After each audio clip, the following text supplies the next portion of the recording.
la suerte, yo estoy muy contento. Me queda clarísimo que estamos en un espacio de presente-futuro porque hay 4 mujeres y 2 hombres. Y aparte, si os fijáis, en la juventud está bastante presente también en esta mesa. Es claro y evidente que estamos hablando de algo que es el presente futuro de lo que son los modelos organizativos, ¿no? Voy a hacer una pequeña introducción, espero no enrollarme mucho, sobre en qué consiste todo esto, qué está pasando. Yo vengo representando a Wizard, hablaré de Wizard, pero luego también hablaremos de Global Shaper, hablaremos de las Indias, hablaremos de Make Sense, de Greenpeace y de la colmena que dice sí, que son estructuras que funcionan en red o en comunidad, y compartiremos cómo nos estamos organizando, ¿no? Sobre todo nos vamos a centrar en el tema de la gobernanza, que como comentaré más adelante, bueno, pues la estructura es lo que nos permite movernos, pero la gobernanza es lo que son las reglas o las normas, nuestras nuevas normas, nuevas reglas que nos estamos dando para convivir y trabajar y relacionarnos, ¿no? Bien, me pongo en el atril. Bueno, se está hablando mucho de lo que es el cambio en la sociedad, ¿no? Hablamos de una sociedad líquida, hablamos de una sociedad impredecible, en continuo cambio, una sociedad muy dinámica, frente a la sociedad que veníamos antes de la era industrial, en la que todo era se podía planificar bien, todo era bastante predecible, todo se podía más o menos prever. Ahora, más que de prever, hablamos de proyectar. Y a mí me gustaría poner el foco más en las personas, ¿no? Si la sociedad está cambiando, es porque las personas están cambiando, ¿no? Entonces, pensando en por qué cada vez más personas trabajamos en organizaciones con estructuras y modelos más horizontales y diferentes, ¿qué hay detrás de todo esto, ¿no? Yo creo que todavía hoy, en el 2016, seguimos luchando por la libertad. Ya conquistamos una parte de la libertad hace años, pero todavía seguimos luchando por ella, ¿no? La libertad ahora entendida como la libertad de ser uno mismo, la libertad de poder vivir la vida que queremos vivir y la libertad de poder intervenir en la construcción de nuestro entorno, ¿no? Yo creo que este es un poco de las palancas, ¿no? Y esto aparece como una necesidad vital de cambio que hace que varias personas nos estamos juntando y que estamos empezando a desarrollar organizaciones diferentes. No sé si todo esto resuena, espero que sí. Esta es la típica foto que veríamos en una presentación de sistemas organizativos en el siglo XX. Bueno, todavía lo podemos a lo mejor seguir viendo en alguna presentación actual, ¿no? Pero representa bastante bien cómo entendíamos los equipos de trabajo, ¿no? Cómo se entienden los equipos de trabajo. Yo lo llamo el hombre-máquina. Si os fijáis, son personas remando, pero podría ser perfectamente una máquina. Están en un lago, todo calmado, se ve el horizonte, es esta situación estable de la que hablamos antes, de que cada vez estamos más lejos, ¿no? Hay varias características de estas organizaciones que son, por ejemplo, el control, ¿no? El control en el sentido de que, bueno, aquí si uno en vez de remar un poco más rápido, rema un poco más despacio, la hemos cagado. Aquí tiene que haber alguien que controle, etcétera, etcétera. Y sobre todo un tema de jerarquías también, ¿no? Las organizaciones del siglo XIX, que perduran todavía, están basadas en sistemas paternofiliales, en el que, bueno, un poco también estamos educados para esto, estamos educados para obedecer, siempre tenemos que buscar al jefe que nos resuelve las dudas, los problemas, etcétera, etcétera, ¿no? Si tuviésemos que elegir una foto que representase las organizaciones del presente futuro, yo creo que sería más o menos esta, ¿no? Seres autónomos, independientes, cada uno con su mochila de aprendizaje, su mochila de sentimientos, su mochila personal, en una situación adversa, y que van cada uno que puede ir por su lado, pero se juntan, se desjuntan, etcétera, etcétera, ¿no? En cualquier caso, lo que predomina son personas autónomas, interdependientes, que fluyen en el cambio y en la adversidad, ¿no? ¿Qué sistema organizativo está dando respuesta a estas necesidades de cambio, a estas necesidades que, por otra parte, tiene que ver mucho también con el talento? El nuevo talento, como bien sabéis, cada vez se va más de las organizaciones, y en gran medida es por parte de que no encuentra respuesta en estas estructuras, ¿no? Esta es una foto del Wizard Fest París hace 2 años, un festival que organizamos también en Barcelona. Y me gustaría hablar de comunidades y de redes. Hay bastante discusión de qué es una comunidad, es una red, son galgos, son podencos. Creo que una forma sencilla de poderla definir tiene que ver con el modelo de gobernanza y tiene que ver con la escala. Yo creo que a escala grande son redes. O sea, lo que te pide al final se convierte en una red. Y la escala pequeña son comunidades. Luego también una red, que es la escala pequeña, el modelo que predomina es el democrático y está basada en los afectos. Pero en una red, cuando ya hay tanta diversidad y tanta amplitud, el modelo que predomina es la meritocracia. Es la meritocracia. O sea, yo creo que hay dos ejes a la hora de construir modelos que se mueven entre lo democrático y lo meritocrático. Y luego están grupos, simplemente, o asociaciones, ¿no? Bien, las comunidades, además, pues tienen esa capacidad de crecer muy rápido, de aprender muy rápido, de adaptarse muy rápido y de crecer muy rápido. Es una de las cosas que más llaman la atención, la capacidad de crecimiento que tienen, ¿no? Comunidades o redes. En toda comunidad o red tiene que haber una estructura. Yo lo llamo el andamio. Tiene que haber un andamio. Nos juntamos, pero tenemos que saber por dónde movernos, ¿no? Este andamio fundamentalmente está compuesto de recursos. ¿Qué recursos tenemos como comunidad o como red? Recursos que pueden ser materiales o inmateriales. Materiales como este espacio físico, materiales como puede ser un coche, como puede ser cualquier cosa. Y inmateriales como puede ser el conocimiento y también de los sentimientos y los afectos, ¿no? Herramientas tecnológicas, etcétera, etcétera, ¿no? Y luego tenemos que tener muy claro cuál es el sistema de contribución-retribución. Sistema de contribución-retribución significa sistema de contribución es más alto. Vale. Sistema de contribución es lo que aportan los miembros de la comunidad a la red y el sistema de distribución es qué se llevan a cambio, ¿no? Y aquí no solamente estamos hablando de beneficio económico, sino que estamos hablando de contactos, de reputación, de aprendizaje, etcétera, etcétera, ¿no? Esto sería un poco la base de la estructura. Todo sistema colaborativo necesita también un modelo, ¿vale? Tenemos la estructura, pero necesitamos un modelo. ¿Cómo nos movemos en esta estructura, ¿no? Uno de los elementos clave es la cultura, ¿vale? Se está hablando mucho de cambio cultural. Cuando hablas con cualquier organización te habla de, sí, es que eso de lo colaborativo está muy bien, pero no es posible sin un cambio cultural, ¿no? Entonces, lo que nos estamos dando cuenta es que la cultura no solamente nos permite poder llevar a cabo modelos y sistemas colaborativos, sino que va mucho más allá. Nos permite ser mucho más ágiles, mucho más flexibles y esta apariencia de falta de control o de caos, que muchas veces es intrínseco a las comunidades, se resuelve con la cultura. Si tú convives en una red, una comunidad, con una cultura común, no necesitas dedicar tantos esfuerzos al tema del control, de las jerarquías, etcétera, etcétera. Construir cultura hace que una comunidad, una red, vaya muchísimo más deprisa y que se eliminen bastante las fricciones. Otra cosa a tener en cuenta es la gobernanza. ¿Cuál es el modelo de gobernanza dentro de este sistema colaborativo, ¿no? Dentro de la gobernanza yo considero que los 3 puntos más importantes es cómo se distribuye el poder, cómo se distribuyen las relaciones y cómo se distribuye el valor que se genera. Cómo se distribuye el poder significa cómo se toman las decisiones. En un modelo jerárquico es muy fácil, va subiendo y al final hay uno que es el que más mueve. En un modelo colaborativo no es tan sencillo. Hablamos de responsabilidad compartida, hablamos de distribución del poder. Normalmente, creo que va a pasar lo mismo en el resto de comunidades o redes que estamos aquí presentes, son cambios de roles. A veces tú tienes el rol de colaborador, a veces tienes el rol de líder, a veces tienes el rol de ayudante. Según los proyectos que se establezcan, vas cambiando de roles, ¿no? Y esto hace que de alguna manera el poder se distribuya. Es como si estás en una empresa y un día eres el jefe y otro día eres el último currito. Según el proyecto vas cambiando, ¿no? Tiene que ver también con el tema de cómo se gestionan las relaciones. Todo lo que tiene que ver con la resolución de conflictos, los canales de comunicación, etcétera, etcétera, ¿no?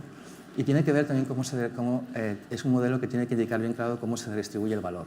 Valor que va más allá de lo económico que se genera, que también, sino el valor que tiene que ver con reputación, el valor que tiene que ver con contactos, tiene que ver con conocimiento, etcétera, etcétera. Cómo se redistribuye todo esto entre la red o comunidad de contribuyentes forma parte del modelo colaborativo, ¿no? Para acabar, hablar un poquito de Wizard, para un poco ver en la práctica cómo funciona esto, simplemente comentaros que en Wizard somos una organización internacional que acabamos de cumplir 4 añitos de vida y que nuestro foco es sobre todo la transformación digital y colaborativa, ¿no? A veces nos definimos como incubadora de personas, a veces nos describimos como una estructura de aprendizaje acelerado y también a veces nos describimos como comunidades locales en red. O sea, las comunidades son pequeñitas, es donde te permite el modelo comunidad, porque si no al escalarlo es muy difícil, pero sí son como diferentes comunidades en diferentes países. Tenéis ahí algunos que trabajamos en red, ¿no? Bien, ¿cómo tomamos las decisiones? No da tiempo a contar todo este proceso que es complejo, pero sí que hay claves, la autonomía. Como os he dicho, las decisiones dependen de los proyectos. Los proyectos pueden ser internos o pueden ser externos. Pueden ser internos, por ejemplo, si a mí decido y el resto del grupo le parece bien ejecutar la gobernanza de un proyecto o interno de una comunidad local o de toda la red. Puede ser un proyecto como puede ser la realización de un evento, etcétera, etcétera, ¿no? El tema de la transparencia. Evidentemente no voy a hablar más de transparencia y confianza, todos sabemos que son dos bases imprescindibles, pero sí que es imprescindible, súper importante para evitar conflictos, ser lo más transparente posible. Ser transparente no es fácil, es muy difícil. No es simplemente, parece fácil, pero es todo lo que hago, lo comunico y ya está. Le digo que es difícil porque te genera el doble de trabajo. Si tú eres transparente tienes dos trabajos, uno el hacerlo, dos el comunicarlo. Y tercero, la dificultad aumenta cuando el volumen de información es tan grande. O sea, el ser transparente nos hace caer en un volumen de información tremendo, ¿no? Hay una herramienta que se llama Lumio, que tampoco luego si da tiempo igual la explico un poco más, pero que la utilizamos mucho para lo que es la toma de decisiones. O sea, cada vez hay más herramientas digitales que nos ayudan a todo esto, ¿no? En cuanto a la comunicación y resolución de conflictos, ¿cómo lo hacemos? Pues sobre todo diversificando canales, es decir, que no es todo por email. Cada tipo de comunicación va por un canal diferente que es especialista y específico.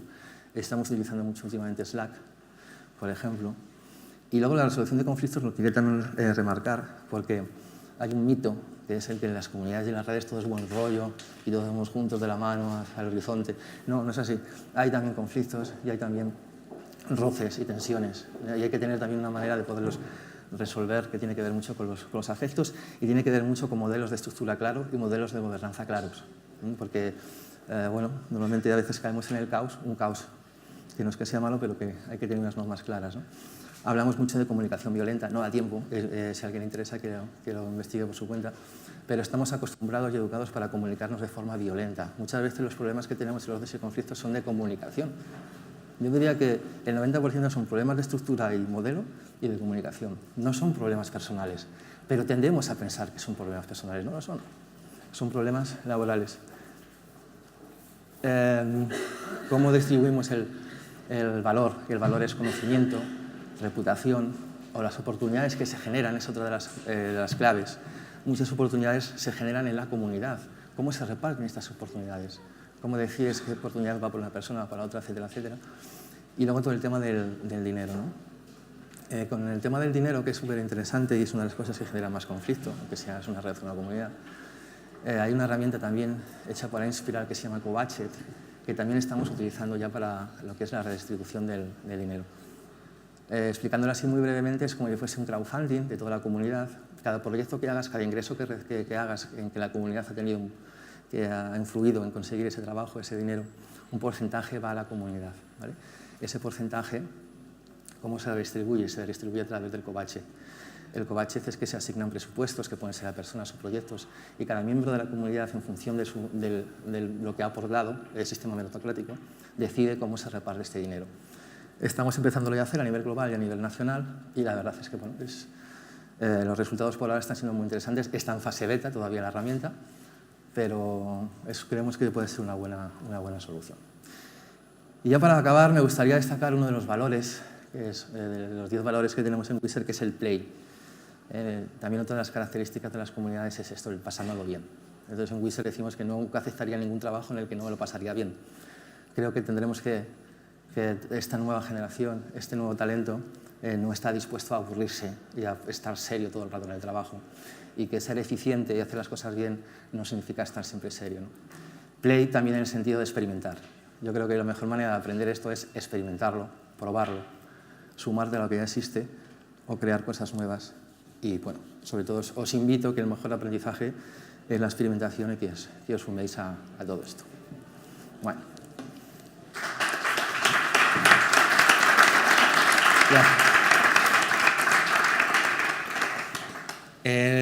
Me gustaría que os presentaseis uno a uno y que nos comentéis pues eso, en qué proyectos estáis, o sea, vuestra organización a qué se dedica, si queréis dar alguna cifra, un poco para hacernos idea de las diferentes organizaciones, comunidades o redes que están en la mesa. ¿Empezamos contigo, Alejandro? Bueno, mi nombre es Alejandra Espinosa, soy nicaragüense, para que ya sepan de dónde vengo. Soy curator del Hub de Global Shapers en Madrid. Global Shapers es una comunidad, una iniciativa del Foro Económico Mundial, en la que estamos en más de 450 ciudades alrededor del mundo. Somos más de 6.000 Shapers ya. Y es una comunidad que nació hace 5 años como una iniciativa del profesor Schwab, que es el fundador también del Foro Económico Mundial, de crear una comunidad de jóvenes entre 20 y 30 años y que operara en ciudades de más de 1 millón de personas, donde viven más de 1 millón de personas, con distintas expertices, con distintas experiencias y con distintas visiones del mundo, donde la diversidad sea la base fundamental y que hagamos proyectos juntos, nos organicemos como fundación, como asociación, como nosotros consideremos, hagamos proyectos para tener un impacto positivo en los próximos 5 años. Los Shapers solo podemos estar dentro de la comunidad 5 años, podemos entrar cuando estamos entre 20 y 29 años. Y bueno, eso es a nivel de presentación. ¿Quiénes son los Shapers? Son personas que se han destacado. Digamos, el único requisito para ser Shaper es haberte destacado por hacer lo que haces, por hacer bien a lo que te dedicas. Entonces, puede ser personas en tecnología, psicólogos, personas en ciencia, periodistas, gente que está en proyectos sociales, como es mi caso, políticos, lo que sea, pero que se hayan destacado de una manera positiva y que compartan los valores del Foro Económico Mundial también. Hola a todos, yo soy María Rodríguez de Las Indias. Las Indias es una comunidad y es una cooperativa también, quizás sea más conocida como cooperativa. Pues en el mundo de la empresa muchos nos conoceréis pues como proveedores sobre todo de inteligencia de fuente pública, como consultores sobre todo. En el mundo de la innovación fuimos, antes de que existieran los smartphones, ya hacíamos software para algo que en su día llegó a ser un smartphone. Hicimos el primer blog corporativo. En el mundo del emprendimiento pues nos conocen como esos que incuban cooperativas y empresas raras de Kickstarter y cosas así, como los del software libre, como los de las redes distribuidas. Tenemos una editorial también y hemos desarrollado la primera herramienta tecnológica de gestión y análisis de información de fuente pública también. Y pues eso sería como empresa. Lo que llama más la atención cuando la gente nos conoce es que no tenemos jefes, no tenemos salarios, no tenemos horarios y funciona. Llevamos así 14 años, no hemos perdido nunca un socio. Ahora tenemos uno en excedencia porque lo hemos cedido durante 2 años, esperemos que no más de 2 años, al nuevo gobierno argentino. Nunca hemos tenido un cliente descontento y sobre todo somos muy felices trabajando. Y creo que somos felices porque antes que empresa somos comunidad y cada uno de nosotros piensa, antes que como cooperativista, como socio cooperativista, como trabajador, piensa como comunero. Y bueno, creo que como presentación de momento. Constanza. Hola a todos, yo soy Constanza de Make Sense.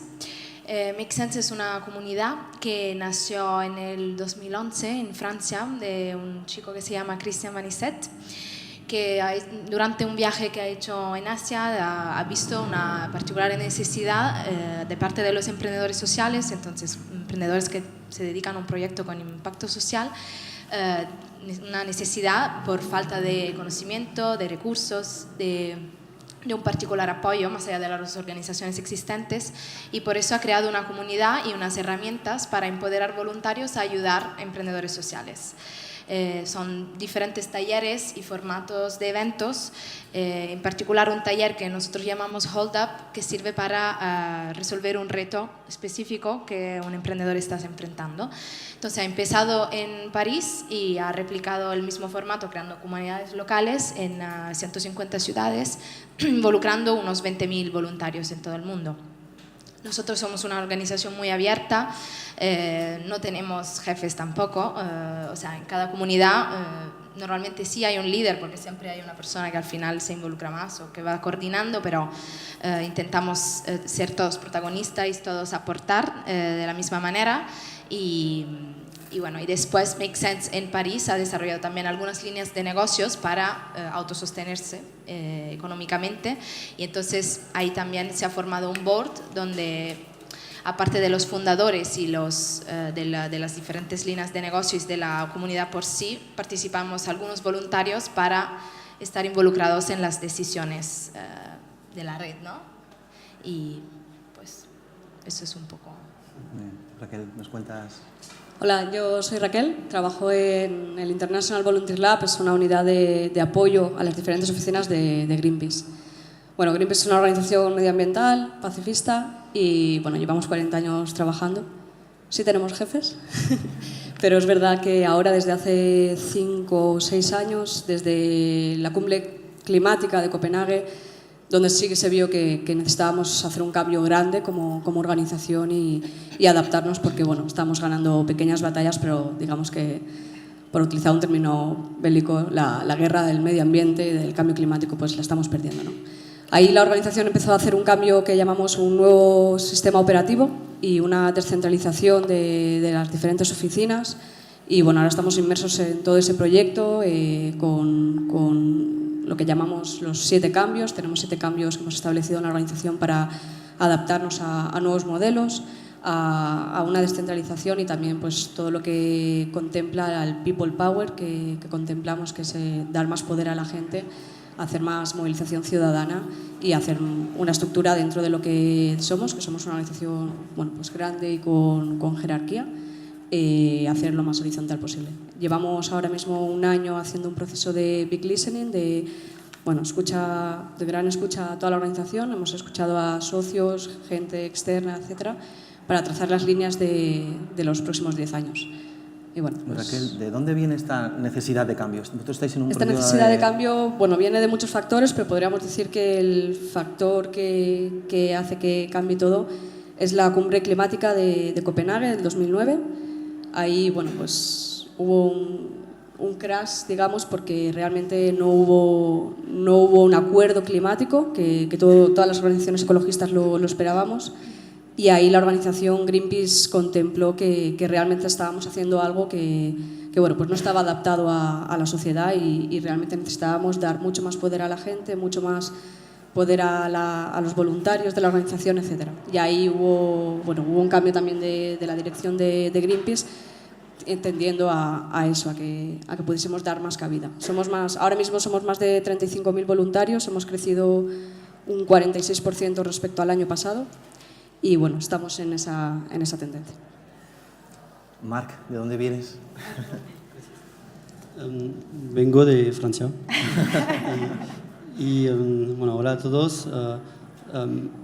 Coordino la colmena que dice sí en Madrid.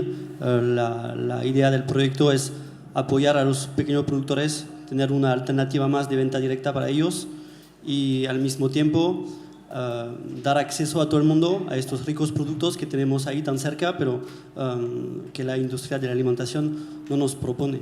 ¿Por qué nos la propone? Porque nosotros seguimos comprando lo que nos ofrecen. Entonces, hasta que no dejamos de comprarlos lo que nos ofrecen, no hay sentido que lo cambien. Sin embargo, tengo una buena noticia, es que existen comunidades de consumidores en Madrid, las nuestras son las colmenas, y eso te permite darte de alta en una comunidad y cada semana hacer un pedido de pan, de queso, de verduras, de carne. Hay que consumir poca carne, pero hay de todos estos productos directamente de los productores locales. Y por ejemplo, ayer en un centro social de Conde Duque fui a recoger mi cesta de producto con toda la gente de esta comunidad. Y bueno, palabras como la transparencia, la diversidad, la autonomía es muy importante para nosotros. Sin embargo, tengo un jefe. Bien, estructuras con jefes, estructuras sin jefes, pero tendiendo al cambio, ¿no? En cualquier caso, yo creo que las jerarquías de alguna manera es tan natural como lo no jerárquico, ¿no? Yo creo que estamos más yendo a un proceso de jerarquías líquidas, jerarquías que se reparten, jerarquías blandas, pero siempre hablabais de líderes, siempre tiene que haber un líder, un referente, ¿no? Yo creo que la construcción de estos nuevos líderes es también parte importante de lo que estamos haciendo, ¿no? Todo pasa por personas. Si yo fuese una organización que estoy pensando en transformación interna, pues seguramente pensaría, ya, todo esto es muy bonito, pero yo tengo trabajadores, tengo empleados, ¿cómo consigo transformar esto? ¿Cómo consigo que las personas sean autónomas? ¿Cómo consigo que las personas asumen liderazgos, asumen responsabilidades? ¿Cómo trabajáis esto en vuestras comunidades? ¿Cuál pensáis que es la clave para una persona que ha sido educada y que ha vivido en un mundo jerárquico y acostumbrado a las jerarquías, de repente del salto a una estructura donde tienes autonomía, tienes libertad, tienes que asumir una serie de responsabilidades, de repente te dicen no hay jefes, te encuentras perdido? ¿Cómo funciona todo esto, ministras? Alejandra, bueno, estoy mal ubicada que Nisha conmigo, no, pero en Global Shapers eso no es un problema, porque la mayoría de las personas que están en Global Shapers vienen liderando cosas y están acostumbrados más o menos a ser, digamos, proactivos, a decidir, a hacer cosas, ¿no? En vez de tener esa visión de tengo que tener un jefe.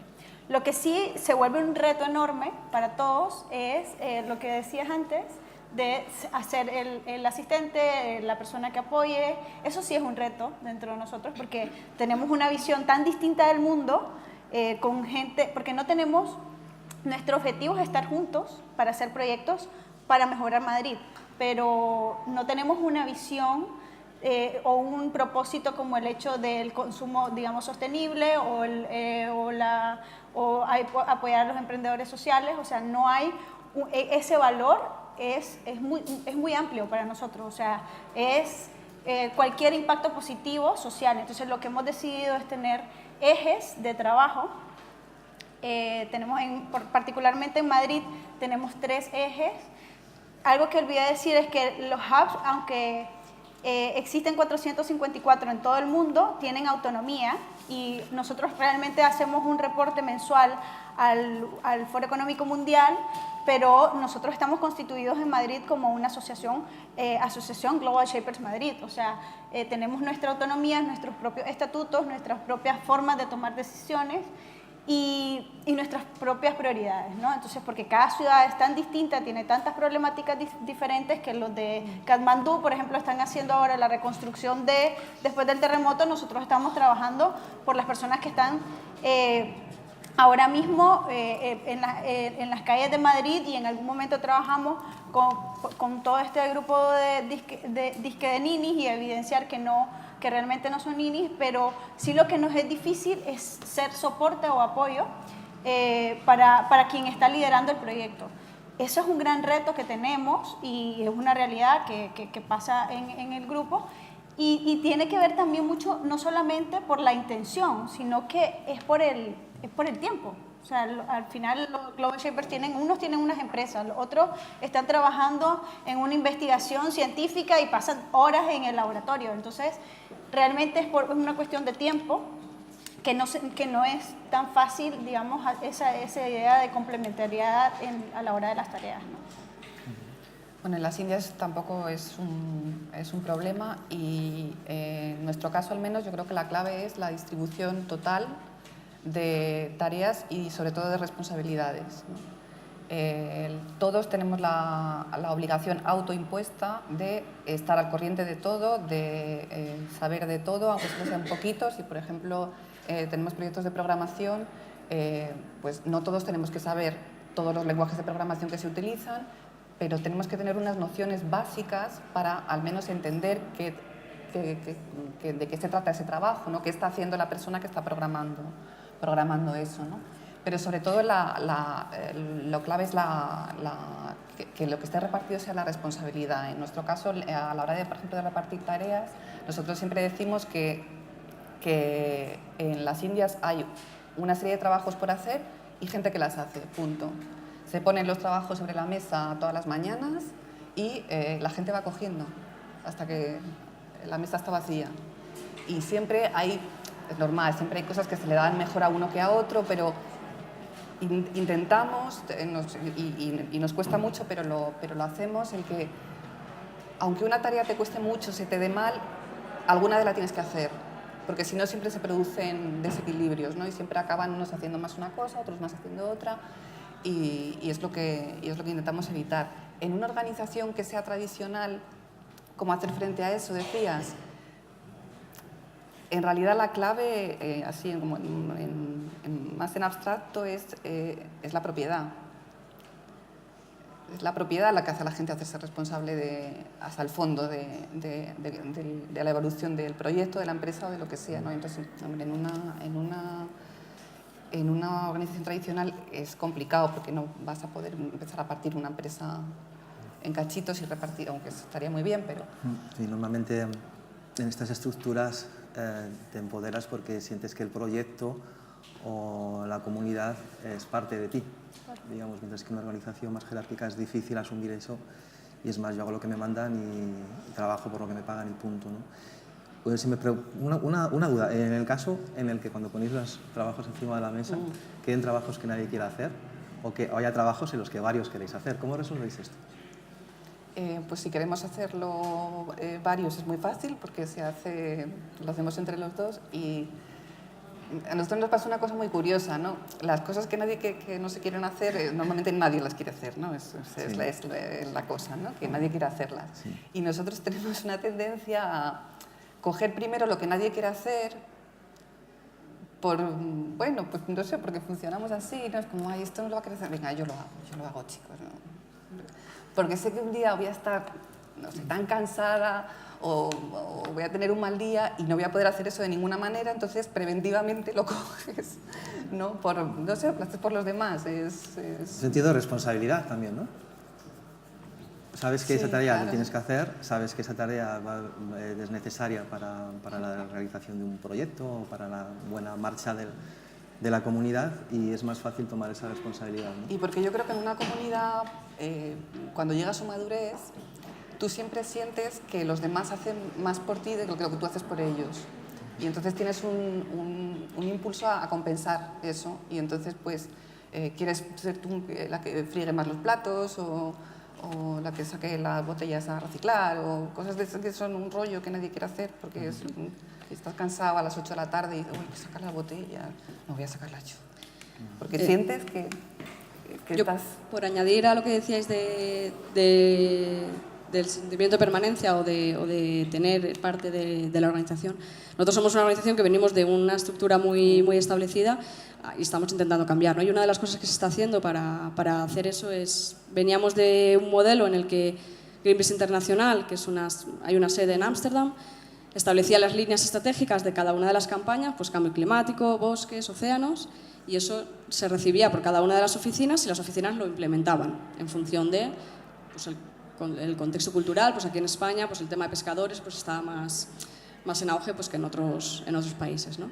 Ahora ese cambio se está haciendo al revés y lo que se está intentando es que esa centralización se ha prácticamente diseminado, solo se ha quedado en un tercio de la gente que trabajaba ahí y ahora son las propias oficinas las que proponen proyectos, de tal manera que, claro, cuando tú has propuesto un proyecto, cuando has visto una opción de trabajo en colaboración con 3 países y cuando tú eres la persona que ha propuesto esto con 3 compañeros, claro, ese sentimiento de este es mi proyecto es muy diferente, ¿no? Y ese liderazgo y bueno, hay tareas que no nos gustan, pero, jolín, este es mi proyecto y quiero que salga adelante, pues claro, es muy diferente a lo ha dicho GPI, ¿no? Que decíamos nosotros, lo ha dicho Greenpeace Internacional, bueno, pues lo hago, pero no me gusta, ¿no? Y esto pasa siempre, ¿no? Es como pues con los niños, ¿no? Hazlo, o tú qué crees, ¿quieres tenerlo así o lo quieres hacer, ¿no? Pues es un poco ese cambio conceptual. Yo quería dar un ejemplo. En Global Shapers hay una iniciativa que vino del foro para que la hiciéramos los Shapers.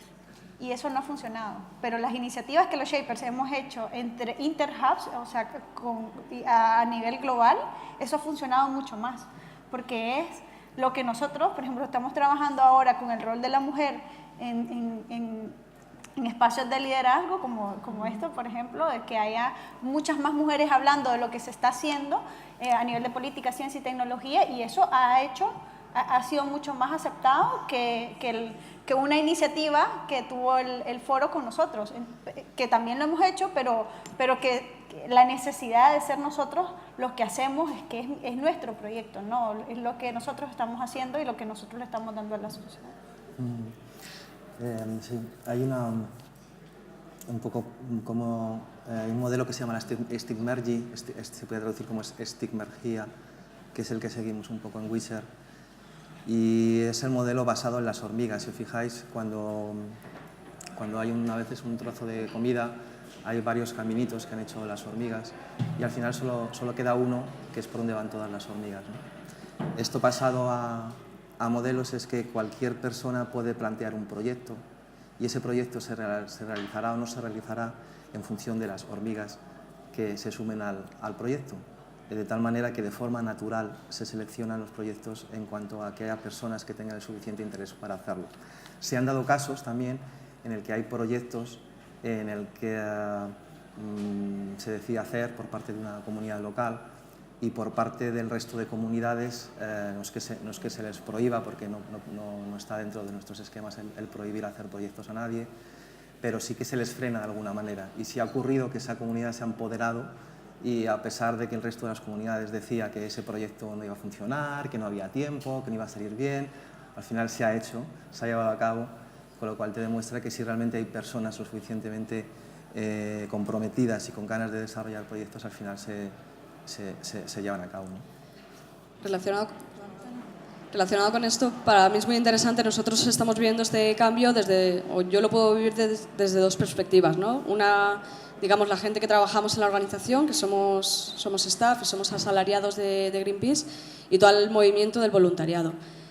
Es muy diferente, ¿no? Para nosotros el voluntariado en muchos casos son la gente que nos hace cambiar y van mucho más adelante que nosotros en muchos casos y muchas veces, siguiendo el símil, son esas hormigas que ya tienen el camino bien claro y de repente nosotros somos los que nos damos cuenta, ¿no? Y eso ahora mismo también estamos intentando cambiarlo, y con el tema del liderazgo, bueno, pues intentamos hacer formaciones o hacer un acompañamiento a la gente para entender este cambio y este cambio cultural que a veces no es fácil, y con el voluntariado nos está resultando mucho más sencillo, ¿no? Ellos están, bueno, pues porque están en otros movimientos que de forma natural o desde el inicio han trabajado con otros modelos, y claro, es mucho más fácil el ir con eso. Entonces, bueno.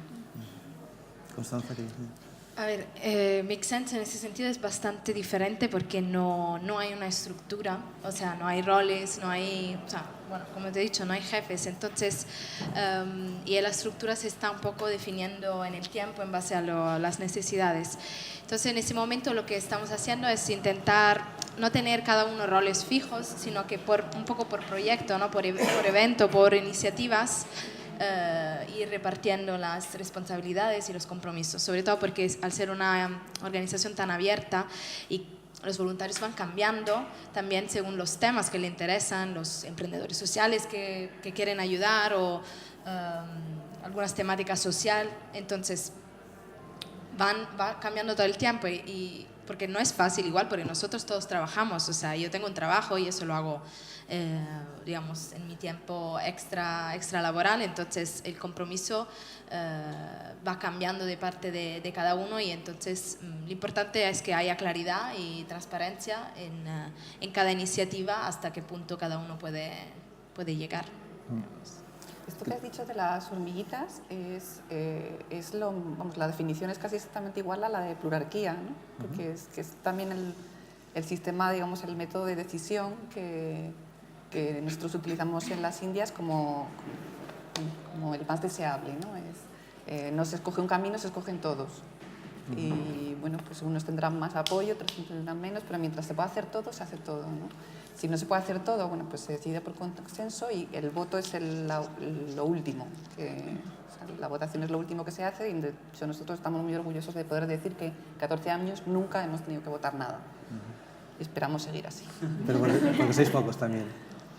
Bueno, pocos. Sí, también queremos seguir siendo pocos. Bien. Cuando decía que cuando se aumenta la escala ya es más difícil llegar al consenso. ¿Eso cuántos sois? Nosotros el núcleo duro que estamos todo el tiempo juntos y trabajamos juntos somos 6. ¿Trabajáis distribuidos? No. ¿Estáis todos en la misma sí, sede? y en la misma mesa, además. Es que esto es un temazo también. Sí, no tenemos, o sea, sí, como la mesa ya se nos quedaba un poco pequeña, lo que hemos hecho ha sido juntar muchas mesas grandes para hacer una mesa gigante, pero la mesa tiene que ser la misma. Claro, por aportar aquí, mi equipo de trabajo está en Ámsterdam y en Sao Paulo, ¿no? Entonces, en cuanto metes diferencias horarias, las tomas de decisiones son mucho más complejas, no más complejas, pero se alargan en el tiempo muchísimo más, ¿no? Porque claro, tienes que esperar 24 horas a tener una respuesta y a lo mejor otras 24, pero bueno, solo por aportar. Bueno, para contar un poco nuestra experiencia, creo que la escala del tamaño de tu organización influye bastante en cómo se va a tomar las decisiones. A nivel de España somos 6, 7 y por ahora no hemos hecho votos, pero a nivel global somos más de 100 ahora y, por ejemplo, el año pasado dijimos cuáles son las ideas que queremos implementar para el año 2016. Cada uno podía proponer ideas y salimos con 80 proyectos, que puede ser desde crear un festival de las colmenas o crear un sello participativo dentro de la red y tuvimos que decidir entre los 100 y hicimos un voto. Pero cada uno tenía el mismo poder de decidir, o sea, y sacamos 10 proyectos que al final creo que vamos a conseguir hacer la mitad, pero sí que fue la forma de hacerlo y creo que es una forma democrática dentro de una empresa bastante interesante. Sí, en nuestro caso, a nivel Madrid, casi, o sea, hacemos votaciones por proyectos. Lo único que elegimos como a la hora de votar son los proyectos y a la hora de elegir al curator también. O sea, también hay un proceso de votación. ¿El líder también lo decidís por votación? Sí, nosotros a nivel, digamos, de Madrid se elige al curator, en este caso soy yo, pero cada año se va cambiando esta persona y vamos el objetivo es que cada año haya alguien distinto, ¿no? Y que esta persona lo representa en una reunión que tenemos anualmente en Ginebra, y en Ginebra, por ejemplo, yo fui la representante de este año a nivel de conciencia de grupo, ¿no? Y hacemos así, y vamos como tratando como de hacer una colaboración entre cosas en temáticas que nos interesan, pero, qué sé yo, nos juntamos con los hubs que trabajan con jóvenes entre 20 y 30 años que no saben qué hacer con su vida, o hubs que están escribiendo libros o que están ayudando a emprendedores. Y ese es el propósito de esa persona, ¿no?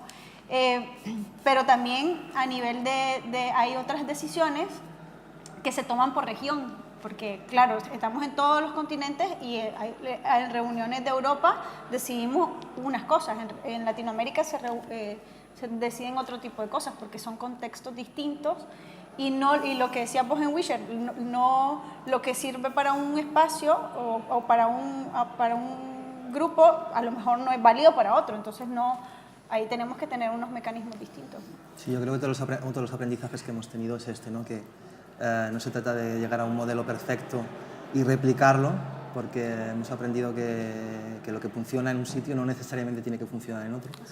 Pero sí que hemos aprendido mucho desde Wisher que es muy importante no partir de cero. Es decir, no significa que sea una iniciativa o algo que haya funcionado en Bruselas necesariamente nos tengamos que aplicar el resto de comunidades locales, pero sí a partir de algo. Tienes un punto de partida, de una experiencia que ya tienes. Nosotros hablamos mucho siempre de arrancar. Estos problemas que hay de tomar las decisiones rápidas, en nuestro caso lo resolvemos con prototipos mínimos viables, es decir, vale, esto no es perfecto, va a ir cambiando seguro durante el tiempo, pero tenemos que empezar ya. Entonces arrancamos con eso y con el tiempo lo vas cambiando y lo vas modulando, ¿no? Como somos pocos, invito ya a que os sumáis al diálogo que va a ser al final, pero puede ser ahora. No, yo solo quería hacer un punto porque hace 2 años, este verano, no el anterior, Paul Blandel, que es un activista comunitario americano, hizo una gira donde acabó parando en las Indias buscando si había un límite de escala para el funcionamiento, para el consenso o no. Entonces pateó comunidades de toda Europa, de Estados Unidos, algunas en el norte de África, Asia. Se trabajó mucho en los países escandinavos y Alemania, que es donde están las comunidades igualitarias más grandes. La conclusión que sale en el estudio, que normalmente a partir de cierto tamaño las comunidades que permanecen son justamente las comunidades consensuales, sobre todo si hacen actividad económica. Entonces, el consenso es libre escala. Él hizo ahí un estudio muy guapo sobre una comunidad en Kassel, en un pueblecito que se llama Niederkampfungen, que me parece que son 200 y pico personas y que tiene un montón de negocios, además esa comunidad, porque tiene un restaurante, tiene es un negocio agrícola, envasadora, tiene un montón de cosas. Y esta comunidad funcionaba por consenso y sin grandes conflictos. Porque hay un debate ahora en Estados Unidos sobre si había ese límite de escala. Ya hay comunidades de 200, de tal personas que estaban planteándose si les iba a servir el modelo. Y bueno, el resultado de él es ese. El consenso es un sistema libre de escala. Libre de escala. Sí, Yo creo, Twinox, que es Paul del que habla David, Paul viene de una comunidad, ahora está fundando una urbana en Capital Federal, pero él venía de una que viene de Twinox, que es una comunidad que ya debe tener 80 años y son creo que 160 personas o algo así, productiva también, y ahí siguen. Yo creo que tiene que ver mucho con la cultura también, es decir, en Wizard, que ya habéis visto que hay un montonazo también de gente, son redes grandes como Global Shaper o Make Sense. La verdad es que muy pocas veces, no sabría, un 5% de las veces llegamos a la votación para desbloquear, pero casi siempre es consenso. Y yo creo que es un tema de cultura. Es decir, la siguiente pregunta sería cómo narices hacemos capaz esta cultura que lo engrana todo y que hace que las personas tengamos pues eso, esa cultura común que te hace que lo que piense el otro es muy probable que estés de acuerdo con él, porque como compartes esa cultura, pues es muy probable que estés de acuerdo con esa persona, ¿no?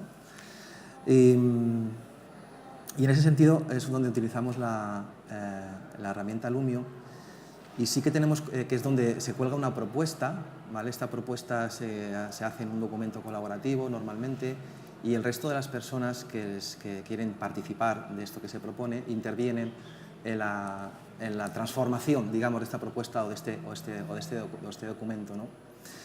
Y luego también tenemos una norma que es bastante interesante, creo que es el no tengo oposición firme. Es decir, hay también una cultura de dejar hacer, hay una cultura muy diferente a otros tipos de organizaciones en el que no, esto no me gusta y voy a invertir mis energías y mi tiempo a que esto no se haga o que se haga como yo quiero, ¿no? La cultura en las comunidades, yo creo, y redes normalmente es al revés.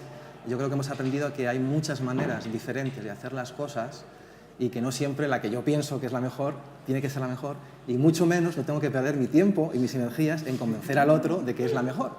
Hazlo, y es la mejor manera que tienes de ponerlo en práctica y aprender, ¿no? Yo estoy de acuerdo contigo.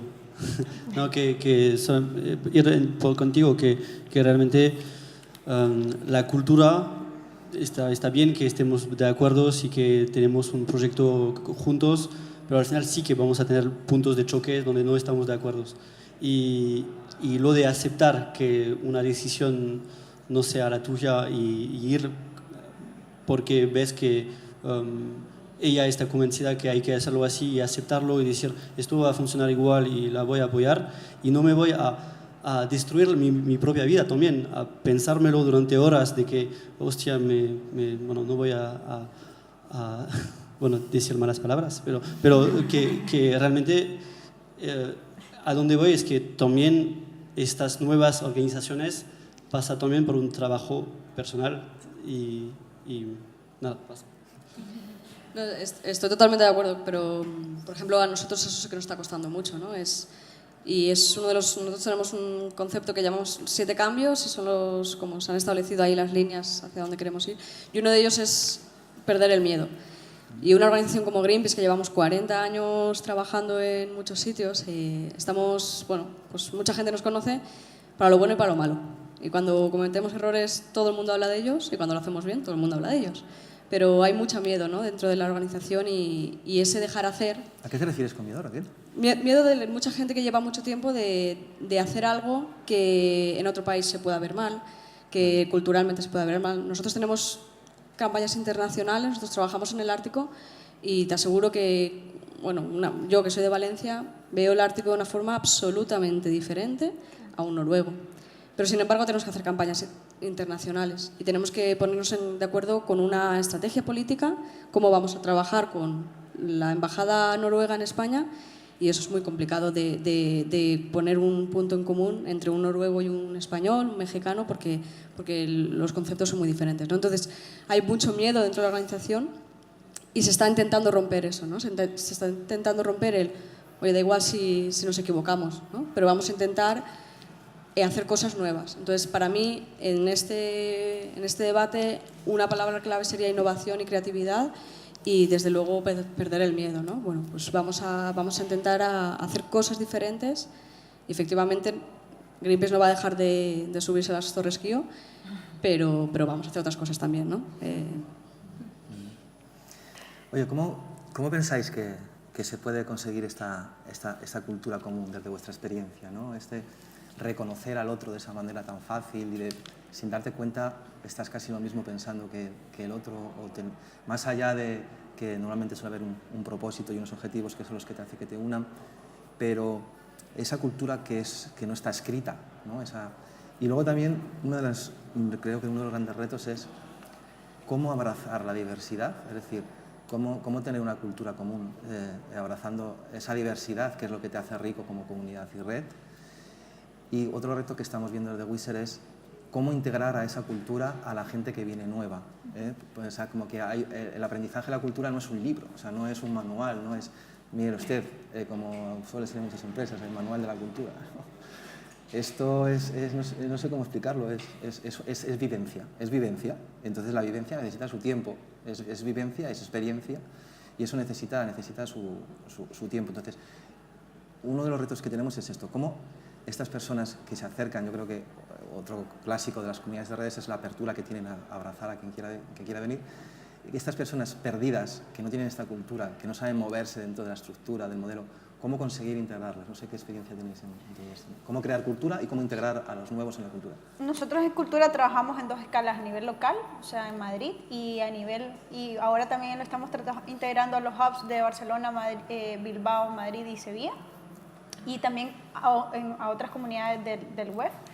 Pero a nivel local, la mayoría son digamos, en este caso de Madrid, pero también hay mucha gente de fuera. En mi caso, yo soy de Nicaragua, era Global Shapers en Nicaragua, me vengo aquí y hago un cambio de ciudad y de cultura y se abraza porque tenemos un trabajo cultural global, que esa es la otra escala que iba a decir. Al final, el objetivo nuestro es que haya un montón de ideas y de formas distintas, no solo que abracen nuestra cultura, sino que la cambien también. O sea, hay gente que viene, sobre todo de 20, 22, 23 años, que viene con unas energías, yo ya tengo 30 y ya esto me va cansando, pero viene con unas energías y decir, quiero que esto cambie, me gustaría que esto funcione de esta manera, o no estoy de acuerdo, y cuando hacen esto nos encanta, porque es decir, realmente esa es la riqueza que tenemos nosotros de la diversidad de pensamiento y de concepciones del mundo, porque el hecho de que haya por ejemplo, un escritor con un programador haciendo un proyecto conjunto, con aquí por ejemplo, con una cantante, con una persona de tecnología o político o lo que sea, tratando de resolver un problema en común, eso es súper complejo. Entonces, a nivel nos tenemos que poner como base que la problemática es mucho más grande que nosotros y es lo que nos guía.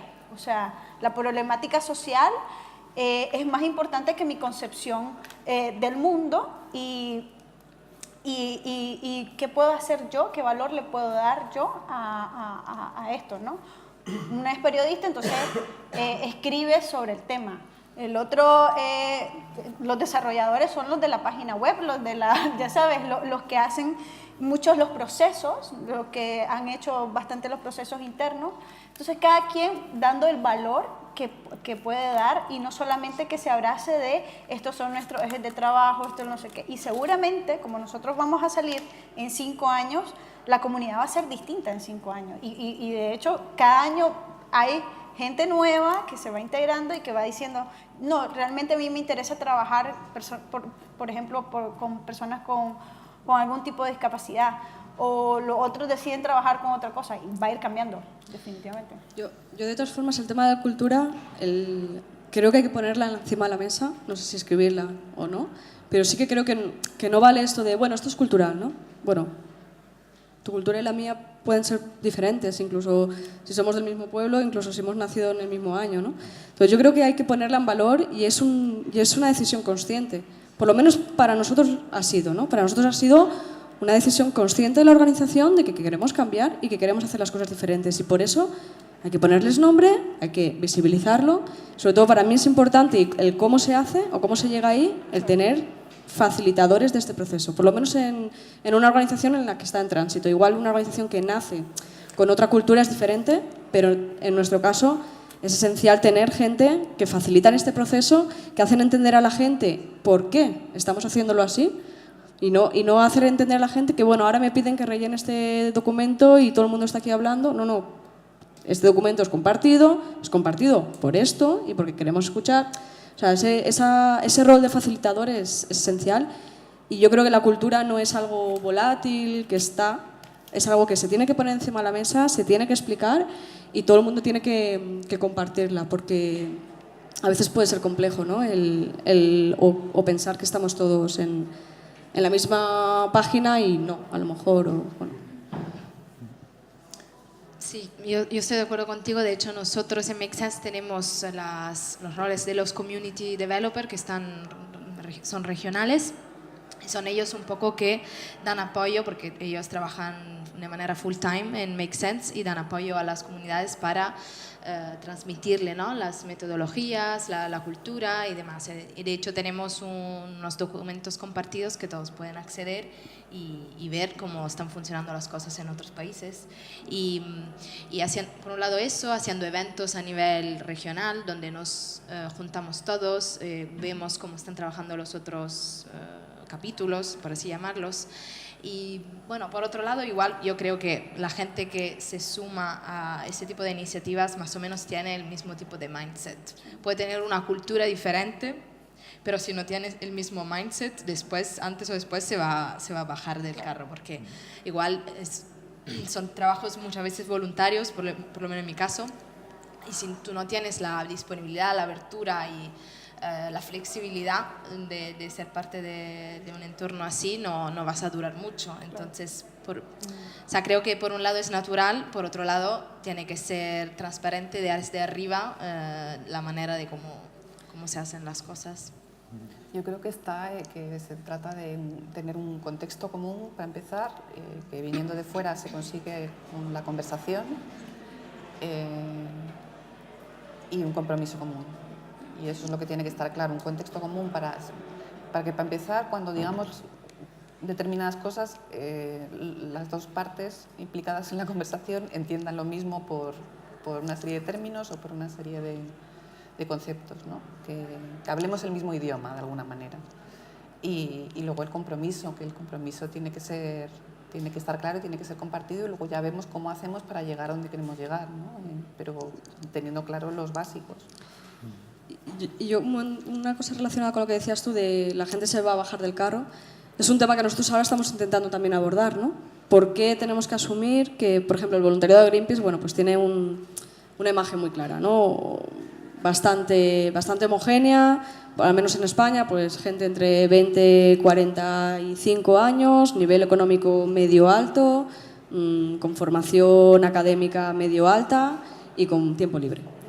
Porque tenemos que asumir que todo el voluntariado tiene que estar aquí, y lo que pasa es que la organización está ofreciendo espacios de participación que solo tienen cabida este tipo de personas por el tiempo y tal, ¿no? Entonces, claro, esa cultura también tiene que ser lo suficientemente flexible para abarcar a otra gente que tiene otras necesidades de comunicación, otras necesidades de toma de decisiones, etcétera. Entonces, bueno, estamos viendo cómo se hace, porque es complicado, ¿no? Tener proyectos que puedan abarcar diferentes procesos en una misma organización. Sí, siguiendo también con la cultura, yo creo que nuestro caso, en el caso de Wizard, sobre todo la hemos construido conviviendo juntos. Sí que creo que puede estar bien y puede ser una necesidad, sobre todo para la gente que entra de nuevos, ¿no? Más allá de que compartes unos valores, yo creo que el poder de atracción de estas redes y comunidades es el foco que tienen y bueno, que ven una manera diferente de hacer las cosas y que se enfocan en algo que a mí me puede interesar, ¿no? Pero luego, más allá de eso, sí que es verdad que no es lo mismo, claro, una empresa que se está transformando a una organización o empresa que nace de cero ya con... es diferente, claro, evidentemente. No es lo mismo un cambio cultural que un nacimiento cultural. Pero en cualquier caso, lo que sí que creo que un aprendizaje importante que hemos tenido desde Wizard y siempre hablamos de ello es la importancia de la convivencia. O sea, más allá de trabajar juntos, es dormir juntos, comer juntos, tomarnos copas juntos, etcétera, etcétera. Creo que eso es lo que realmente construye la cultura, ¿no? Sin darte cuenta, sin ninguna facilitación, ninguna metodología ni nada, es simplemente vivir juntos. Es lo que te hace, yo creo que es lo que te hace ver al otro como persona, ¿no?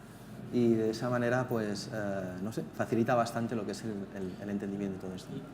Y sobre eso, la ventaja que tenemos en estas empresas más sociales o organizaciones más sociales es que tenemos mucho en común, así que es muy probable que estés amigos con la gente con quien trabajas, entonces puedes hacer toda esta convivencia. Cuando en una empresa del siglo anterior era más de trabajar ahí por ganar pasta y entonces, bueno, a lo mejor tenés amigos, pero no tenés tantas cosas en común para terminar siendo muy colegas. Así que tenemos una ventaja. Nosotros lo que decimos también es que lo más importante es que nos conozcamos, o sea, que al final el proyecto es importante, por eso existimos, pero lo hace y es algo que es un valor del foro, que al final es aglutinar personas que se conozcan y que de ahí nazcan cosas. Y entre Shapers, desde parejas, porque ahora hay un montón de parejas entre Shapers, entre empresas que han formado juntos, gente que son muy amigos, o sea que al final vas encontrando un espacio donde hay unos con los que compartís mucho más que con otros, pero al final en común, y eso, digamos, ese amor se pone en común al grupo como tal, ¿no? Y no solamente es de trabajar con mi amigo, sino lo más difícil es trabajar con el que tal vez no estoy tan de acuerdo, ¿no? Y cómo colaboro con el que no pensamos igual, o que para mí, por ejemplo, en mi caso, para mí lo más importante es el cómo que el qué, no solo el fin. Para mí el fin no justifica los medios, pero para otras personas sí. Entonces, ¿cómo hacemos un balance y cómo damos valor en conjunto a esto? Entonces, yo me voy a dedicar al cómo y voy a, digamos, ver todas estas cosas, y vos dedicarte a hacer el qué, ¿no? Y ahí cada quien va aportando valor a lo que quiere y como quiere también. Sí, yo un poco por ser un poco disruptiva, igual hay gente que quiere hacer el qué, ¿no? Quiero luchar contra el medio ambiente, pero mira, lo siento, yo no me voy a ir de copas contigo y no voy a irme de convivencia contigo. Y eso pasa. Y eso es así, y yo creo que hay que abrazarlo también. ¿Por qué no? Entonces, ese para mí el reto, ¿no? El decir cómo hacemos esto, porque efectivamente a nosotros nos pasa, ¿no? Sobre todo en el voluntariado, es una comunidad integradísima, parejas, proyectos, pero amigos sobre todo, ¿no? Es una comunidad muy integrada porque pasan mucho tiempo juntos, efectivamente.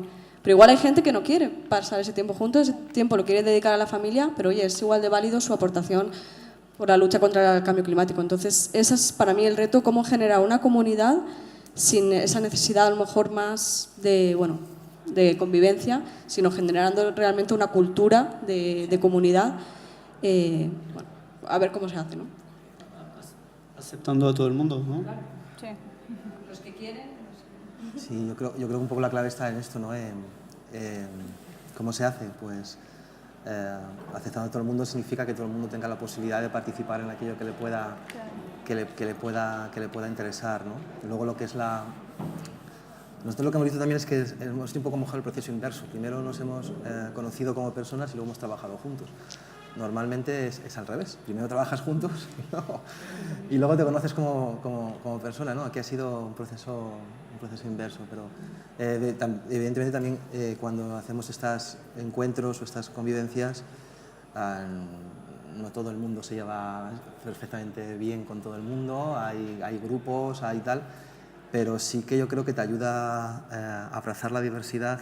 Nosotros hagamos mucho online, mucho en remoto también, entonces el verte con esa persona, aunque te hayas tenido tus roces en el online, aunque te imagines, te hagas tus pajas mentales de ha dicho esto porque piensa tal, cuando luego le conoces en verdad y convives con él no se va a convertir en tu mejor amigo del alma, pero quita bastantes roces, ¿no? Y fricciones y tal. Sí, no, estoy totalmente de acuerdo contigo. Al principio decías que muchos de los problemas son de comunicación, ¿no? Nosotros utilizamos una metodología aquí en Greenpeace, estamos empezando a usarla, bueno, que la han diseñado unos chicos de Barcelona y se llama Sicona y es un modelo basado en una utilización de imágenes.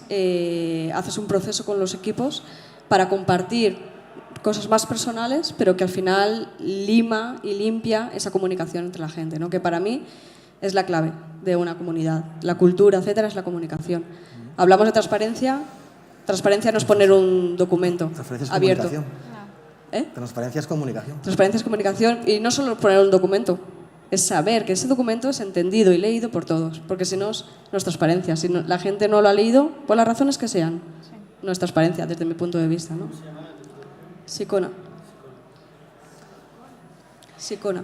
Nosotros empezamos las reuniones contando cómo hemos estado en el mes, o sea, a nivel personal, qué han hecho, cómo están cada quien sus proyectos, sus empresas, y eso hace inmediatamente, cuando alguien dice, mira, he tenido un mal mes, o he hecho no sé qué, o estoy con mucho trabajo, la comunicación cambia, porque tenemos empatía y entonces decir, bueno, esta persona realmente ha estado trabajando un montón, no tiene con mucho esfuerzo, está sentada en estas 2 horas de reunión o tiene lío con los hijos, porque ya muchos tienen hijos y vas teniendo esa empatía y esa cuestión de la comunicación y sobre todo ser transparente, también creo yo a la hora de comunicar lo que querés decir, no solamente comunicar las cosas o tener un documento o no solo las cuentas, sino ser transparente entre cuál es mi visión y decir, bueno,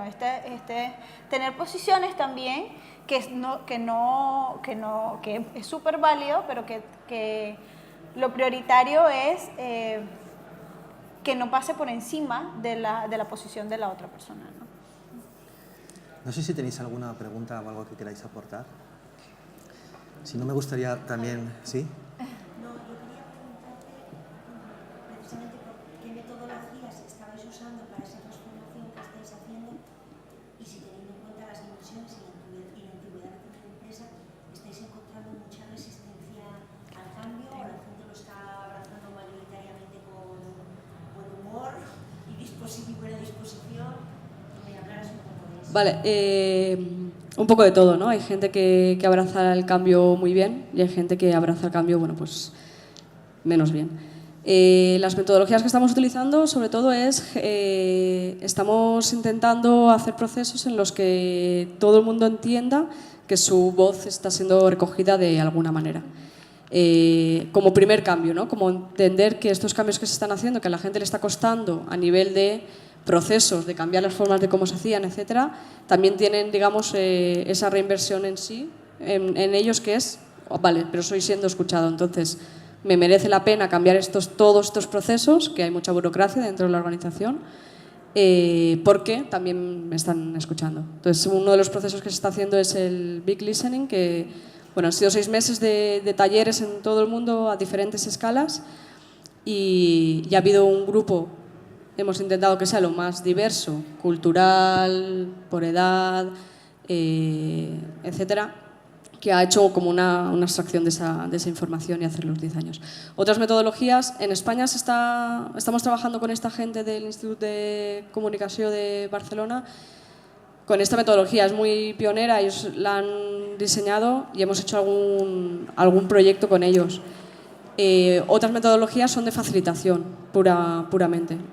Facilitamos reuniones y espacios y tiempos para que la gente hable y para explicar los nuevos procesos. O sea, nosotros la metodología principal es explicar y facilitar ese proceso y no dejar que la gente, no asumir que la gente va a leer los documentos que les estás enviando y los va a entender, porque eso es mucho asumir, pero no porque la gente no lo lea o sea vaga o tal, sino porque es complejo, ¿no? Y es un cambio conceptual muy grande y entonces se está haciendo así. Con la gente que abraza el cambio, perfecto. Con la gente que no lo está abrazando, un poco depende de ellos, ¿no? Hay muchos que, bueno, pues se han bajado del carro, pero también un tema que nosotros entendemos es que un grupo es un ecosistema y si una persona deja el grupo, el ecosistema sigue funcionando, con lo cual la voz que esa persona tenía en el grupo va a ser tomada por otra persona. Es decir, lo que esa persona está diciendo es importante y no es que, vale, tú no cuadras en esta cultura, pues vete, porque esa persona estaba diciendo algo que es importante para ese grupo. Y si yo soy la que siempre digo, no me gusta esto, no me gusta esto, venga, me voy, pues va a ser Marc que lo va a decir o otra persona. Pero eso tiene que ser dicho en el grupo. Con lo cual estamos intentando recoger todas esas voces de la gente que está más aferrada a no cambiar para ver por qué no quieren cambiar, para ver cuáles son los riesgos o los miedos y ponerlo en marcha. También se está haciendo un proceso de formación, de liderazgo, de otros modelos de organización, formación, compartir otros ejemplos de otra gente, de otras organizaciones que están haciéndolo. Y bueno, ese es un poco el proceso facilitación del proceso. Ahora que dices eso, nosotros nos hemos encontrado hablando de organizaciones más tradicionales y empresas grandes, por ejemplo, ¿no? Fundaciones grandes o ONGs muy grandes. Desde hace no sé, un par de años nos hemos encontrado con cosas muy curiosas, como por ejemplo algo que podríamos definir como hambre de comunidad.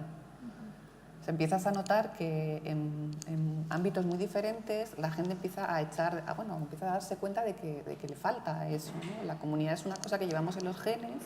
Nuestra primera comunidad es la familia y cuando dejamos nuestra familia montamos una mini comunidad con nuestra pareja, pero tenemos un montón o sea, pasamos fuera de casa trabajando, si trabajamos en una empresa normal, podemos pasar 8 horas, 9 horas, 10 horas fuera de casa, ¿no? Horas en las que no estás con tu pareja y estás en un sitio en el que no te sientes parte de nada, ¿no?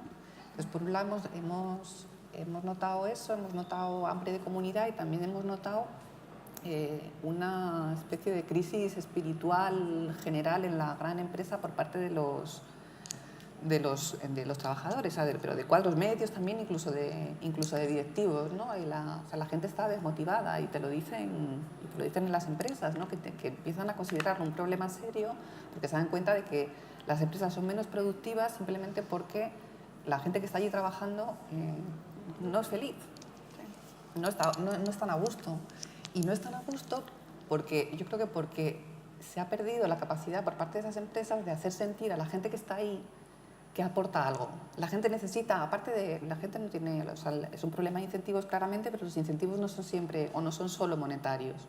O sea, no es solo el dinero que ganes y que te permita llevar el tipo de vida que quieras llevar o que hayas llegado a la escala que tu madre quería que llegase, ¿no? Es también, todo el mundo necesita sentir que aporta algo a la sociedad en general y en particular al sitio en el que está, pues que su función, aunque sea poner un sello, que ese sello es súper importante porque permite yo qué sé qué, ¿no? Y eso se ha perdido. Y eso sí que es, bueno, no digo que sea fácil de arreglar, pero desde luego hay que arreglarlo porque las empresas tradicionales van a seguir ahí y, sí, este sentimiento de pertenencia, van a implosionar a este paso. Que hablábamos que es más fácil de conseguir una estructura, un sistema colaborativo, ¿no? Que un sistema más jerárquico. Con esto que comentabais de la transparencia, claro, lo que dice Raquel, todo puede ser transparente, pero ¿es realmente transparente si no llega a la persona que tiene que llegar? ¿Es realmente transparente si aunque llegue a esa persona no lo entiende? Y yo planteo algo todavía más difícil. con toda la cantidad de información, porque claro, la transparencia triplica la información. Es decir, si ya en cualquier organización tienes un montón de información que estás infoxicado, que es difícil de manejar, sumarle la capa de la transparencia. O sea, tienes todavía más información, ¿no?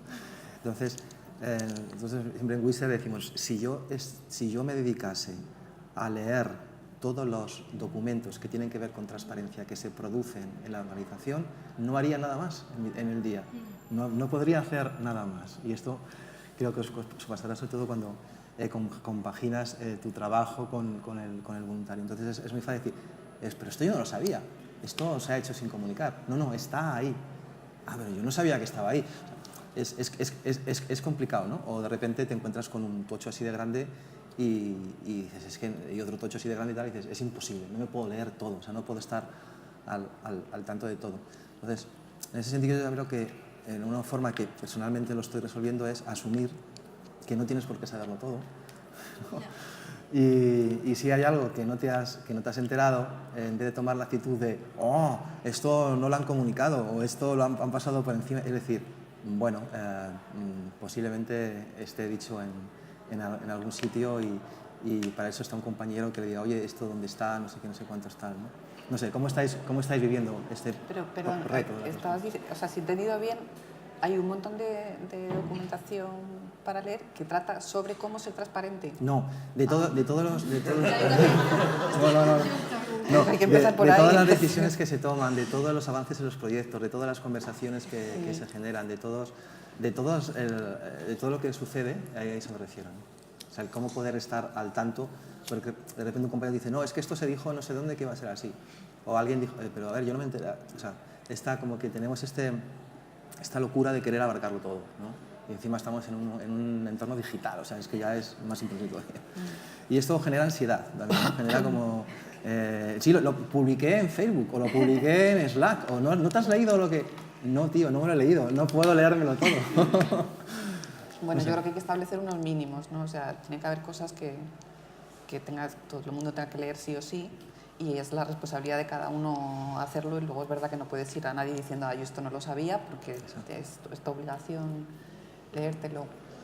Luego, bueno, hay sistemas, nosotros nos dedicamos también a eso, ¿no? A sistematizar el análisis de documentación, entonces, bueno, pues sabemos cómo leer titulares para clasificar y para ordenar por prioridades y todo eso, ¿no? Pero es verdad que tiene que haber unos mínimos y luego nosotros la verdad que en cuanto a ese tipo de documentación de la que hablas, ¿no? De bueno, cosas que tienen que ver con los procesos en marcha, ¿no? Mails, minutas de reuniones, todo eso. Exacto. Decisiones que se toman, etc. Sí, en nuestro caso también nosotros nos dimos un día cuenta y nos hizo mucha gracia que tenemos un cerebro distribuido. Porque bueno, pues hay veces que todos van a una reunión y los demás no van y eso se cuenta, pero luego de la reunión, por ejemplo, pues los que han ido, uno se acuerda de cosas que el otro no, o uno ha apuntado una cosa que el otro curiosamente no apuntó, o cuando tienes que contactar con alguien y no encuentras la tarjeta y cómo se llamaba este, pues resulta que uno se acuerda del nombre, otro se acuerda del apellido y otro tiene el número de teléfono más o menos, ¿no? Y entonces vamos juntando cachos de información entre todos y entonces tenemos información distribuida que vamos juntando y vamos utilizando después, ¿no? Y luego, bueno, que también nosotros también tenemos mucha comunicación informal, ¿no? Porque hablamos mucho durante la comida, por ejemplo, que siempre la hacemos todos juntos y cocinamos juntos. Y entonces, bueno, pues hay veces que no te ha dado tiempo a leerte el email de no sé quién que llegó, pero te lo cuentan durante la... ¿Y cómo haces esto cuando eres 1000 personas distribuidas en diferentes países del mundo? Sí. Claro. Es un problema además de red que de comunidad. Sí. Hay que apuntar, por ejemplo, cuando con Caro, que está ahora en Argentina, o cuando nosotros hemos tenido que ir a Venezuela o Curazao, pues generalmente lo tenemos todo en el email, en un mail que tenemos compartido, y nosotros en todo momento adjuntamos ese email de indianos y estamos al día de todas las conversaciones, de todos los temas, de los clientes que lleva cada uno y de todo lo que se habla en la mesa.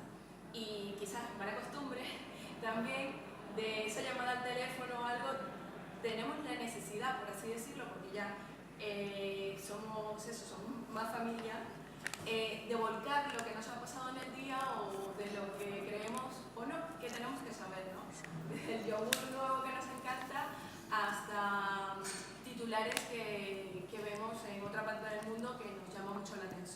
para los análisis que hacemos.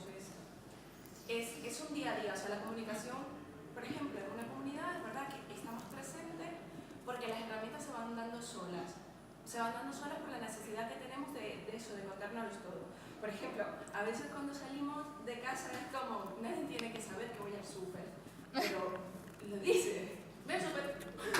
y pasa eso.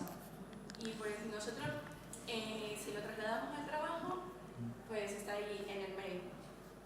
Estaremos todos juntos, pero el mail nos llega a todos. Y la información que está trabajando Mary, que está trabajando David, que está trabajando... Pero imagínate que te llegan emails de 1000 personas. Exacto. Es inabarcable. Eso, yo iba... A nivel comunidad, ¿cómo se escala eso en una red? Tampoco es un secreto, ¿eh? El software libre lleva ahí funcionando desde hace más de 25 años, una red distribuida. Creo que una de las cosas que estamos hablando de redes. ¿Cuáles son las estructuras de esas redes? ¿Qué implicaciones tienen las estructuras? Tenemos las estructuras centralizadas, descentralizadas y distribuidas. Aquí, por ejemplo, nosotros en la CINA somos una comunidad totalmente distribuida. Greenpeace pues, es una organización totalmente centralizada, donde tiene uno, pues tenemos otros ejemplos que pueden ser como el ejemplo donde hay comunidades, hay diferentes regionales. Pero bueno, en fin, creo que una de las cosas es, de la posmodernidad, no podemos ser tan posmodernos y desechar todo lo que se ha hecho en la modernidad. Entonces, vamos a utilizar modelos donde podamos aprender y saber cómo están funcionando las cosas, que estamos viendo las hormiguitas, pero tenemos que saber a qué modelo responde. Por eso si estamos hablando de redes distribuidas, ¿cómo se escala eso? Lo primero, la responsabilidad está en ti, porque tienes la libertad para acceder a esa información. Lo segundo, en esa red distribuida, la confianza también está en la comunidad. Entonces, tú no tienes que saber cómo funciona todo ese software que está allá afuera, pero sabes que hay otras comunidades que lo están haciendo. Entonces, ¿cómo se escala? A través de la confianza. Sí, de hecho está pasando así. Yo iba a comentar que el rol del curator no es tomar decisiones por el resto del grupo, sino es básicamente hacer la comunicación de lo que pasa en el resto de hubs de todo el mundo, en lo que pasa en el World Economic Forum y las cosas que se están tomando como decisiones dentro de la red, y también hacer voz de lo que está pasando a nivel local para que eso se influya a nivel global. Entonces eso es un rol muy complicado porque hay que llevar comunicación de un sitio a otro. También la interpretación que uno tiene, todos sabemos que va cambiando con el tiempo, pero tiene que ser lo más fiel, ¿no? Entonces me tengo que poner en una posición de lo más fiel, de esto es lo que está sucediendo, esto es lo que tenemos que hacer y esto es lo que estamos haciendo y esto es lo que queremos que el resto del mundo haga. A nivel, eso de cómo se come y todo, o sea, a nivel local es una historia, pero cuando son 6.000 personas, necesitamos saber más o menos qué estamos haciendo cada uno de nosotros. Entonces tenemos una plataforma que es como una red social interna para Global Shapers, donde ahí se pone a disposición todos los documentos y la forma de hacer proyectos a nivel local y están a disposición de todos los shapers. Otra cosa también importante es que cómo nosotros tomamos cada uno, por ejemplo, hay gente en Madrid que está liderando 2 o 3 proyectos distintos. Como el curator lo que tiene que hacer es que todos sepan lo que está pasando, ¿no? Y es bien difícil cuando es una comunidad de personas que no nos dedicamos a esto, o sea, cada uno tiene sus empresas, tiene sus propios trabajos, lo que sea, y que esto es un tiempo libre, ¿no? Es en el tiempo extra que tratamos de hacer proyectos. Entonces, la paciencia creo que es fundamental entre cuando a mí me preguntan, pero eso, ¿cuándo tomamos esta decisión? Y yo tengo que decir, bueno, hace 2 meses, en una reunión, en no sé qué, y tener esa paciencia de decirlo, ¿no? Y de repetirlo. Hay gente que no quiere toda la información, pero hay gente que yo sé qué información es relevante para ellos. Por ejemplo, tenemos un financiero, mira, yo llamo al financiero y le digo, mira, ya tenemos el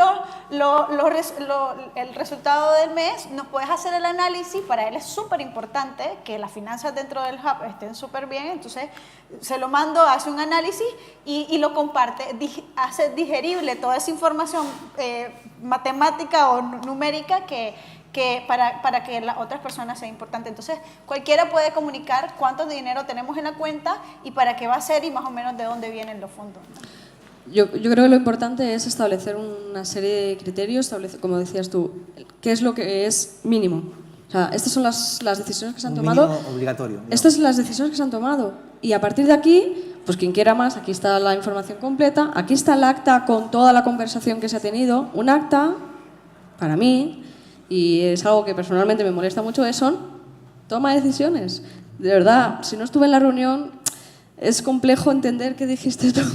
Entonces, yo creo que es establecerlo y entonces a partir de ahí que cada uno y una vaya y acceda a la información que quiere, porque si no eso es imposible. Yo trabajo en una organización con más de 3.000 trabajadores, con más de 35.000 voluntarios, es imposible. O sea, yo siempre digo que tendría que dar un calambre cuando la gente aprieta el responder todos, ¿no? Porque es como, te genera un volumen, yo tengo un volumen de entrada de 200 mails al día, si solo atiendo a eso, solo atendería a eso, ¿no? Por lo tanto, aceptamos que si la transparencia sería que todo el mundo supiese exactamente lo mismo, es imposible, ¿no? Claro. ¿Quieren preguntar aquí? Ya esta distribución es tremenda, para empezar. Teniendo en cuenta lo que estamos hablando, ¿no? Me encantaría que pudiéramos estar más juntos y más. Solo quería aportar una cosa. Todo el rato, escuchándoos, estamos enfocados en proyectos, en algo externo que nos une para hacer cosas. Pero al tiempo que os escucho, y es lo que a mí me entusiasma, y creo que las comunidades, ¿no? Por lo que representan las Indias, es lo que me entusiasma en todo este proceso, es que esto tiene que ver con un viaje personal. Esto es una historia personal. Entonces, es verdad que tú te vas a meter en un propósito común, pero cuando el propósito es más importante que el viaje que estamos haciendo los compañeros, hay que buscar ese equilibrio. Entonces, fijaros que todo el rato hablamos de, claro, tenemos que conseguir, claro, es que nos llegan tantas historias, es que estamos en 3.000 proyectos, es que llegan no sé cuántas cosas, estamos haciendo cosas. Pero yo creo que lo que estamos haciendo es un viaje personal en comunidad y ese tiene que ser el foco. Esta es para mí la historia. Ese es el entreno. Esto es lo que realmente es disruptivo y esto es la pena. Esto es la pena. Y entonces el proyecto, el propósito y tal, hay que mimarlo, hay que cuidarlo, pero que no nos lleve, sino que le llevemos. De hecho, si el proyecto personal deja de estar ahí, normalmente sucede el abandono o la marcha atrás. Que hay una cosa que Nos echan, hemos acabado el tiempo, pero podemos seguir hablando ya afuera.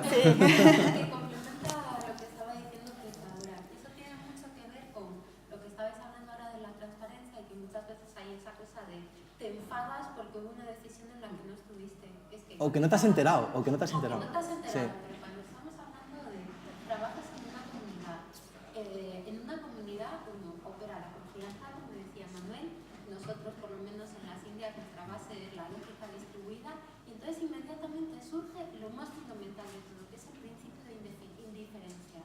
A mí me da igual. Así está pasando. La decisión que haya tomado María, la decisión que está bien tomada, y todos vamos a trabajar para que en caso de que hubiera otra mejor, el resultado de esta, que de partida no era tan buena, la supere. Sí. Y así es la única forma en la que uno se puede sentir seguro cuando está en un escenario, seguro cuando está en una reunión, seguro cuando está pensando y diseñando un proyecto, porque sabe que todos los demás le respaldan, no le está puesto. Sí. Y esto cuesta un poco más en una red, pero estamos llegando a eso también. Y también que a ti te da igual, pero que a tu jefe o a la persona de encima tampoco te regañe porque no te has enterado de alguna cosa, porque hay muchísimas cosas, así que tiene que ser a distintos niveles, creo. Sí, ojalá. Sí, ojalá. La diferencia lleva que todo sea jefe. Da igual quién sea que tenga un momento. Da igual quién tome la decisión.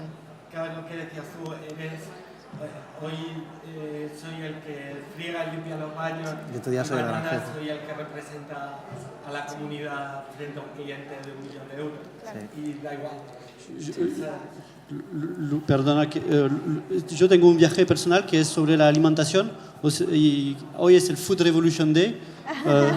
os interesa, sacamos una foto todos juntos con el cartel desde el escenario, así parece que somos muchísimos.